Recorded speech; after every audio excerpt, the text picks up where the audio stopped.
Viva Voz, com Vera Magalhães.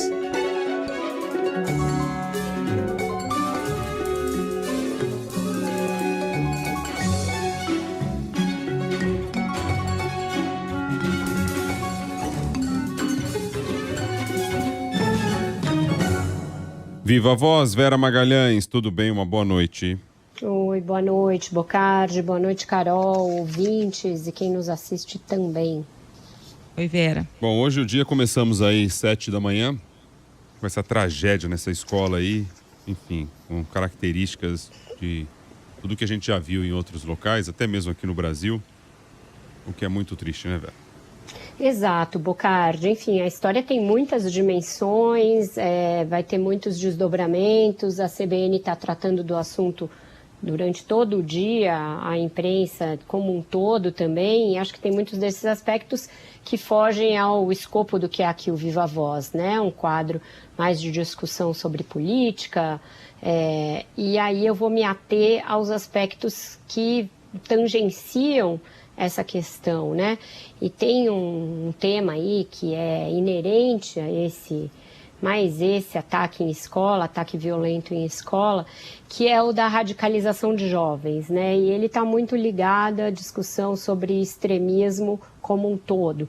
O extremismo político no Brasil e no mundo, que tem aí vários braços, várias interfaces, e que a radicalização de jovens é uma das mais preocupantes, mais disseminadas no mundo e que vem ganhando muito espaço e muita visibilidade também no Brasil, na esteira, principalmente do que acontece nos Estados Unidos, né? A gente aqui vê a mimetização de muitos comportamentos que acontecem nos Estados Unidos. Esse caso é um caso acabado disso, porque o menino que perpetrou o ataque contra colegas e professores, que chegou a matar a professora de 71 anos a facadas e agrediu outros colegas também, foi contido por professores, ele era um fã de outros massacres do tipo, ele estudava, ele tinha um conhecimento prévio desse tipo de ataque, ele usou o mesmo nome do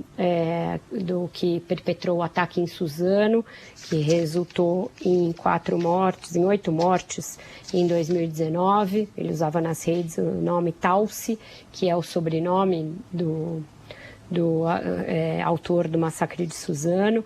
Ele usava uma máscara que foi usada pelo autor do massacre de Suzano e também pelo autor de ataques a 2 escolas na cidade de Aracruz, no Espírito Santo, em novembro do ano passado. E, por sua vez, essa máscara, essa balaclava, né, que é uma máscara que cobre só o nariz e a boca, também é usada por grupos supremacistas norte-americanos, inspirada em videogames, em uma série de jogos. Então, tudo isso mostra que esse repertório está disponível para esses jovens nas redes sociais, está disponível em aplicativos de mensagem, nesses fóruns aí, chans nas redes sociais, fóruns de gamers, e que isso é muito difícil da gente combater e da gente prevenir com as armas que a gente tem como repertório nosso de todo dia. Conversa com os pais, acompanhamento psicológico, mesmo uma repressão policial, que é o que muitos estão defendendo. Tudo isso escapa um pouco do que você pode fazer para evitar a ocorrência de novos ataques desse tipo.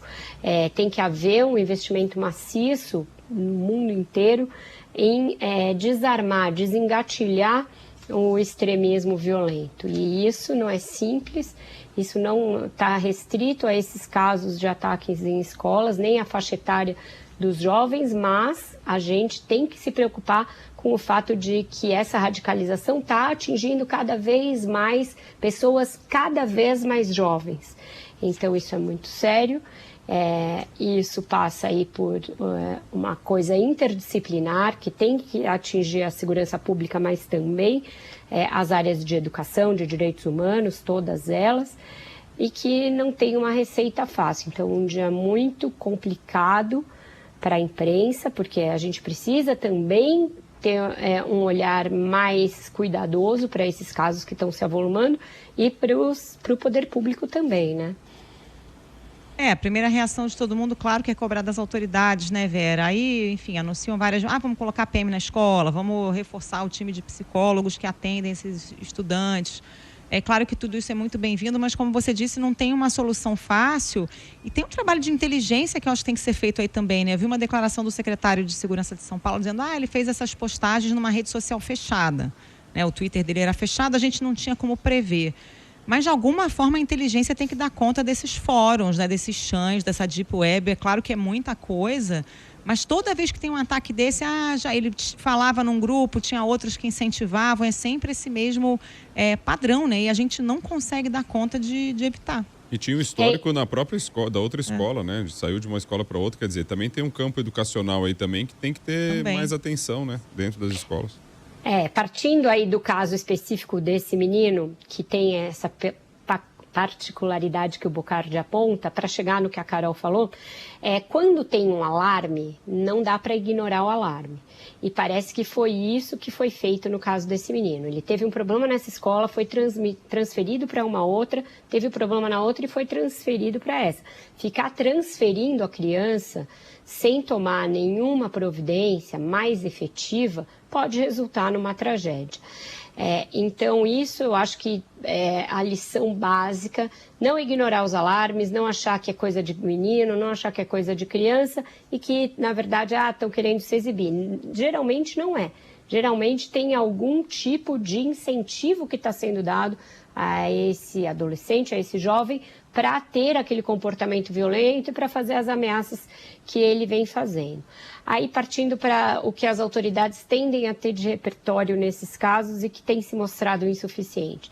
Essa questão do policiamento ostensivo em escolas, que foi uma coisa que tanto o governador quanto o secretário falaram. Ela traz em si dois problemas. Primeiro, é uma inviabilidade operacional. Você não vai conseguir policiar ostensivamente todas as escolas. E o segundo é um preconceito subjacente, porque ele está falando em policiar escolas públicas, quando esse não é um problema nem exclusivo de escolas públicas, nem de periferias. Ele é, inclusive, muito presente em escolas privadas, escolas particulares. Eu tenho exemplos aí aos borbotões de escolas, de pessoas conhecidas minhas, particulares, escolas caras da elite paulistana, em que já houve ameaças desse tipo. Então, ninguém está livre disso, não dá para colocar um estigma como sendo uma coisa que requer policiamento e que logo é associada a um problema de violência nas periferias ou algo do gênero. Então, isso por si só não resolve. Outra tentação da direita é, a cada caso desse tipo, falar em redução da maioridade penal. Também não resolve o problema e ignora o fato de que esses casos, motivados aí por esses incentivos de radicalização, de discurso de ódio, de discurso supremacista branco, de discurso de preconceito racial, como esse menino mesmo já tinha demonstrado, ele parte do princípio de que quem está disposto a perpetrar um ataque desse tipo não está nem preocupado se vai sobreviver depois. São muitos incentivos, inclusive, a que o jovem cometa isso e depois, no ato, entre aspas, heróico, tire a própria vida. Então, tem que entender a natureza do problema. Ela é muito mais grave do que só reduzir a maioridade penal. Isso não vai dar conta de nada. Do outro lado, no campo progressista, as respostas também parecem tíbias e insuficientes, embora bem intencionadas.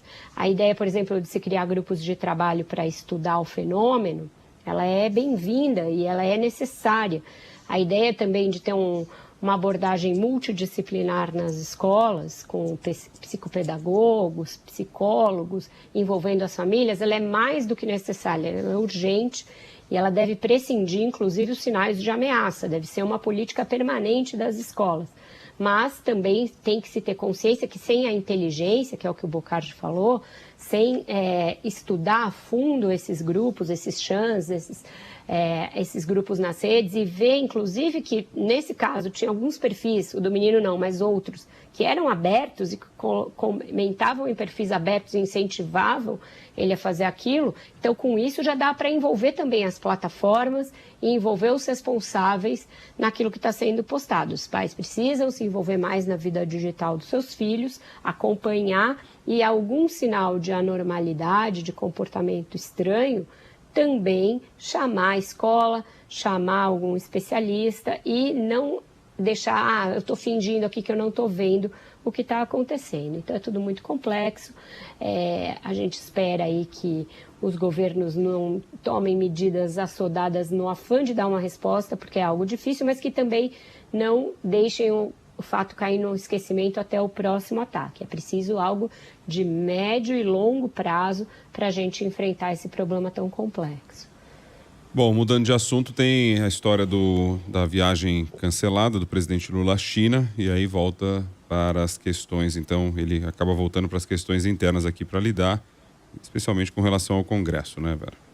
Exato, Bocardi. É o tema mais candente dessa pauta aí, de assuntos que se tornaram de novo urgentes, porque não vão mais contar com essa pausa aí, os olhos de todo mundo voltados para a viagem à China, é esse da paralisia do Congresso, resultante de um impasse entre o presidente da Câmara, Arthur Lira, e o do Senado, Rodrigo Pacheco, quanto ao rito de tramitação das medidas provisórias. Então, na semana passada, o Rodrigo Pacheco deu um checkmate, falou, olha, eu vou reinstituir o rito que manda a Constituição e voltar a ter comissões permanentes e mistas, né? Permanentes não, comissões especiais mistas de deputados e senadores para analisar as MPs. O Arthur Lira disse que não toparia esse esquema, mas está sendo pressionado a não deixar as MPs paradas. Hoje ele anunciou um esforço aí concentrado para votar 13 MPs que estão mais próximas de caducar se não forem analisadas, mas ainda assim ele não cedeu à ideia de que se tenha uma relatoria alternada entre senadores e deputados e que se volte a analisar as MPs a partir dessa comissão mista. Ele está irredutível na ideia de mudar de uma vez esse trâmite, ele espera contar com o governo para isso, mas o governo não está disposto a entrar nessa briga e muito menos a patrocinar uma proposta de emenda à Constituição que altere esse rito, porque você precisa de um quórum de PEC para votar isso, os senadores certamente não vão aceitar e o impasse vai continuar. Então, o que eles contam é que o Lira vá saindo dessa posição de intransigência dele ao longo dos dias, ao longo das semanas. Para isso, o ministro Padilha está tentando atuar com aquela sua conhecida habilidade, aquela característica de ser alguém que amortece as crises, de que conversa com os vários lados. Até aqui não foi o suficiente, mas ele segue no comando dessa operação aí para retomar a votação das MPs. E da mesma forma, aquela outra novela que é a do marco fiscal, do arcabouço fiscal, isso aí está mais perto de ser resolvido, Vera? Lula disse que ia tratar disso só quando voltasse da China, não foi para a China, e aí, né? Qual é o novo prazo? Acho que o presidente tem um problema mais imediato, que é se recuperar totalmente dessa gripe que o acometeu, gripe viral e bacteriana, uma influenza aí, e fazer com que ele restabeleça aí o seu completo bem-estar, mas ele não está totalmente afastado dessas discussões. Carol, ele está recebendo ministros, está recebendo parlamentares, ele está ainda trabalhando, ainda aqui de casa, né, do Palácio da Alvorada. E esse tema certamente é um dos mais importantes. Hoje teve um evento de uma consultoria em Brasília, do qual participaram algumas das principais figuras aí da equipe econômica. E tanto a ministra Simone Tebet quanto o secretário do Ministério da Fazenda, o Gabriel Galípolo, falaram no mesmo sentido. Olha, está tudo com o presidente, falta ele definir os parâmetros. O que eles querem dizer com parâmetros? Eles querem dizer que o arcabouço, de um modo geral, a sua engenharia, eles acreditam que está definido, que não tem muito o que mudar, falta calibrar ali os prazos em que o governo espera oferecer aos parlamentares, ao mercado, a todos os agentes aí políticos e econômicos, um horizonte em que vai deixar de ter déficit e que vai passar a ter superávit. E com isso conter a trajetória de crescimento da dívida e da sua relação com o PIB. Então, esse é o parâmetro que se espera que o presidente arbitre. Se um tiro de mais rápido alcance, ou seja, vai ser necessário fazer um corte de gastos logo para você logo começar a ter superávit, ou se é uma coisa mais diluída no tempo em nome de um gasto social maior, que é o que é a linha defendida pelo PT, pelo Palácio e pelo próprio Lula no seu íntimo, né? Mas ele vai ter de arbitrar e vai ter de entender que sinal ele quer passar antes de mandar o projeto para o Congresso. Então é isso. O Congresso ainda não dá nenhum sinal de que tem uma base para votar essas matérias tão complexas, já que nem MP está sendo votada, e o presidente precisa deixar claro qual é o sinal que ele quer dar nessa área. Tudo isso ficou mais premente, ele não foi para a China, então esse prazo deixou de existir, mas tem essa circunstância de que não parece haver ainda essa certeza de rumo da parte dele e que ele tem de tratar uma doença aí que o mantém acamado por alguns dias. E tem também a questão da definição do novo teto dos juros do crédito consignado, essa incerteza ainda. Essa está mais próxima e tende a estar mais próxima, Bocardi. Por quê? Porque não é tratado diretamente pelo Lula, então está terceirizada, é mais fácil de resolver. E tem uma nova reunião do Conselho da Previdência para arbitrar esse novo teto. O governo suspendeu aquela ideia de baixar o teto quase por decreto, de 2,14 em média, para algo como 1,70 e poucos, o que fez com que os bancos, inclusive a Caixa e o Banco do Brasil, simplesmente cessassem a oferta dessa modalidade de crédito consignado e agora tem de voltar a ser oferecida, mas tem uma narrativa que o governo colocou aí, que foi colocada pelo ministro Rui Costa, da Casa Civil, quando ele disse que não seria superior a 2%. Os cálculos todos dos bancos dão conta de que para a operação não ser deficitária, o que não pode acontecer, de acordo com as regras do Banco Central, teria de ser no mínimo de 2,06 esse juro oferecido. Mas aí você contraria o que o ministro colocou categoricamente, não vai ser acima de 2. Então, eles estão numa espécie de leilão das casas decimais, nesse caso. Que tal 2,06? Não, abaixo de 2. Que tal 2,04? Então, vai ficar em algo como 1,99 a 2,06, que é o que quer o setor. Então, alguma coisa nesse intervalo deve ser o que vai ser arbitrado, e isso tem de ser feito até amanhã para ser submetido à reunião do Conselho da Previdência Social, que acontece na quarta-feira. Fechamos por hoje, então?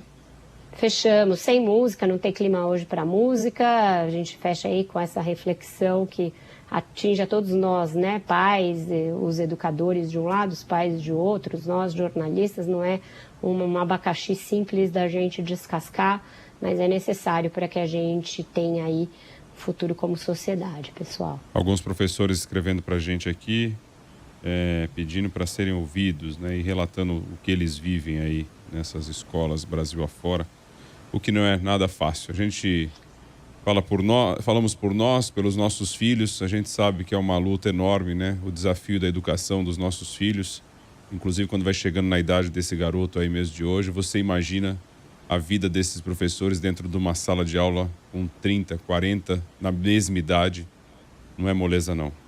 E sem suporte, é isso, sem Bocardi. suporte, precisam ser muito mais bem reconhecidos, né? Com muito mais apoio. Nossa, eu fico pensando, tem que ser guerreiro para conseguir dominar. E a educadora tinha 71 anos, ela já tinha separado uma briga na sexta do mesmo menino com outro garoto, ao qual ele direcionou ofensas racistas, uma senhora de 71 anos que dedicou sua vida à educação e teve esse fim trágico. E, enfim, não é a única, não acontece, como eu disse, só em escolas da rede pública. Na rede particular, a gente tem ainda aquela coisa de o professor tentar ministrar um conteúdo e o pai vir dizer que ele está pagando e que ele quer que seja de uma outra maneira. Então, realmente, os profissionais de educação passam por muita coisa e deveriam ser os primeiros a ser ouvidos, inclusive para buscar uma solução de longo prazo, ou tentativa de equacionar no longo prazo esse tema da radicalização de jovens. Os jovens que, de hoje em dia, que vem informação de todo lugar, né? E aí o professor acaba perdendo a importância nesse contexto, algo que jamais deveria acontecer. A cabeça desses jovens aí deveria vir com um chip que ensinasse a importância do reconhecimento do papel do professor. E não estou falando do professor da escola, os professores das nossas vidas, né? Essa que é a história. A gente está aprendendo todo dia sempre com alguém. E por isso a gente tem que respeitar. Valeu, Vera. Obrigado, viu? Uma boa noite para você. Bom trabalho aí para vocês. Tchau, tchau.